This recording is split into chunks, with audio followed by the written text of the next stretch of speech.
Il y a la cellule de crise du Quai d'Orsay qui a été activée et qui permet, dans les pays où nous avons des ressortissants en court séjour, de les rapatrier progressivement. Il s'agit donc pour eux de s'organiser, d'être en lien avec les ambassades et les consulats sur place pour pouvoir acheter des billets d'avion sur les compagnies qui opèrent ces vols au départ de l'étranger et au retour vers la France.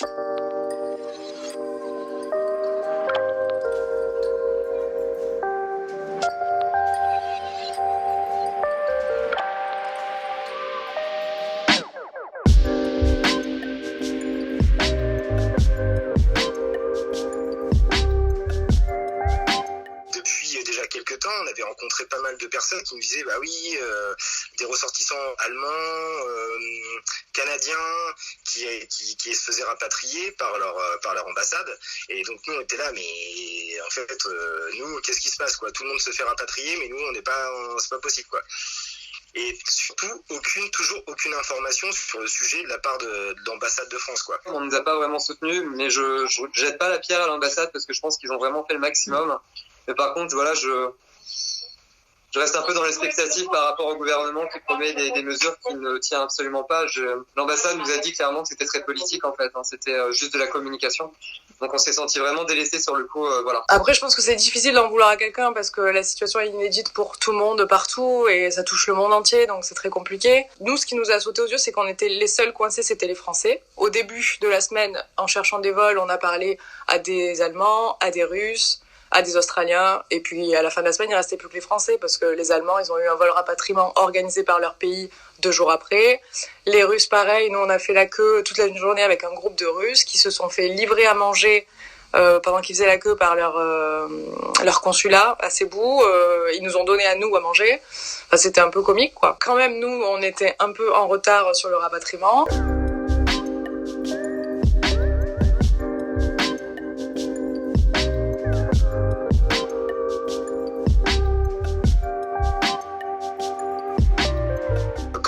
La France est un foyer infectieux important, du coup on avait assez mauvaise réputation quoi. Il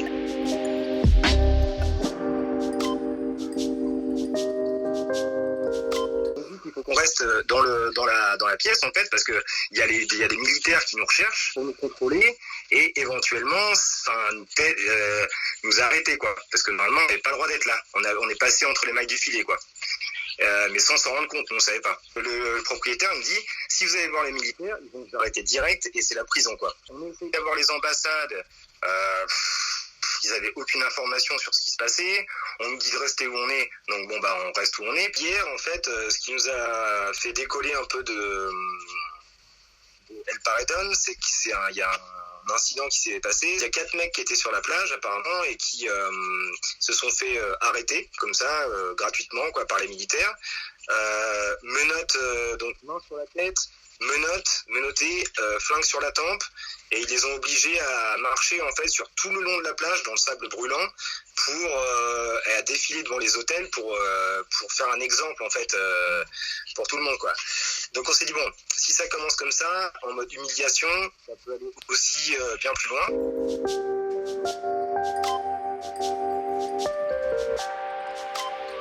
On va se faire rapatrier, mais que au final on va devoir quand même payer une certaine somme, mais on ne sait toujours pas combien, on ne sait pas quand est-ce qu'on va se faire rapatrier. Donc voilà, donc c'était un peu un chemin sinueux quoi. Et le rester dans le flou dans cette situation-là, c'est assez compliqué, surtout dans un pays où la condition sanitaire est assez médiocre.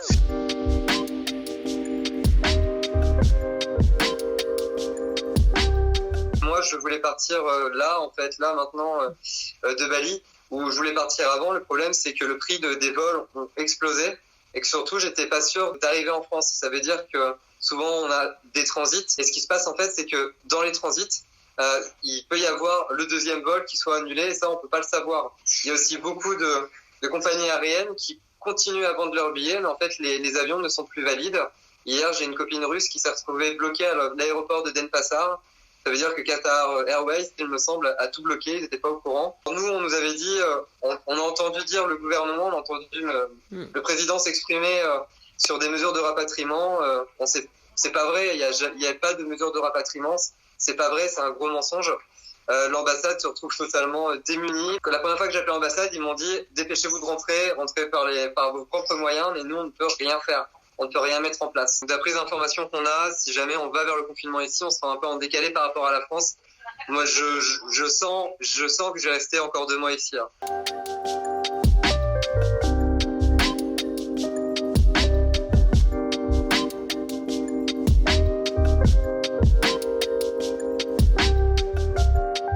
Et en fait, on est passé à chaque fois in extremis parce qu'on prenait le dernier bateau, le dernier bus, etc.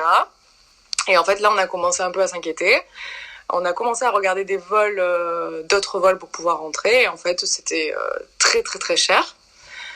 C'était passé à 3 000 € un retour Philippines-France, alors que on avait payé 500 € aller-retour. L'ambassade, ils savaient pas plus que nous parce on avait plus d'infos qu'eux parce que nous on parlait à tous les gens qu'on rencontrait, qui arrivaient d'autres îles, etc. Et en fait leurs conseils n'ont jamais été bons parce que au début ils nous ont dit à rentrer sur Manille on pouvait plus y aller. Nous on avait des infos parce qu'il y avait des groupes qui s'étaient créés sur Facebook, WhatsApp, etc. de gens qui étaient coincés sur Manille depuis 3-4 jours. Confinés les uns sur les autres dans les aéroports, donc on s'est dit c'est pas la bonne idée, on va pas du tout aller là parce que c'est quand même un peu dangereux. On a pris un appart-hôtel à 3 minutes de l'aéroport de Cebu, et en fait tous les jours on allait à l'aéroport essayer de trouver une solution. Nous finalement au bout du 3e jour d'attente à l'aéroport et de faire la queue au comptoir Emirates, on a réussi avec un stratagème à rentrer dans l'aéroport, on est allé au comptoir et là on a trouvé un vol Cebu-Dubaï, Dubaï-Nice. Du coup, on s'est dit si ça empire, parce qu'on voyait l'Italie, on voyait la France, si ça empire, il faut surtout pas qu'on reste ici parce que ils ont pas les mêmes moyens que nous. Ils commençaient à se méfier de nous parce que ils pensent que c'est nous qui l'avons emmené, ce qui est certainement vrai. Donc ça commençait à déjà ils fermaient tous les hôtels, tous les restos, donc on n'allait plus pouvoir être accueillis. Donc déjà les derniers jours on a trouvé un appart-hôtel. Donc si après il y a plus de nourriture, on est quand même dans un pays où on peut pas boire l'eau potable. Donc s'il y a plus de bouteilles d'eau, plus de nourriture, si la population en vient à se prendre à nous, enfin on pouvait pas rester là-bas quoi. En fait on a fait nos presque 2 semaines de voyage, sauf qu'en fait on a profité 4 jours parce qu'après on a passé plus d'1 semaine à essayer de rentrer quoi.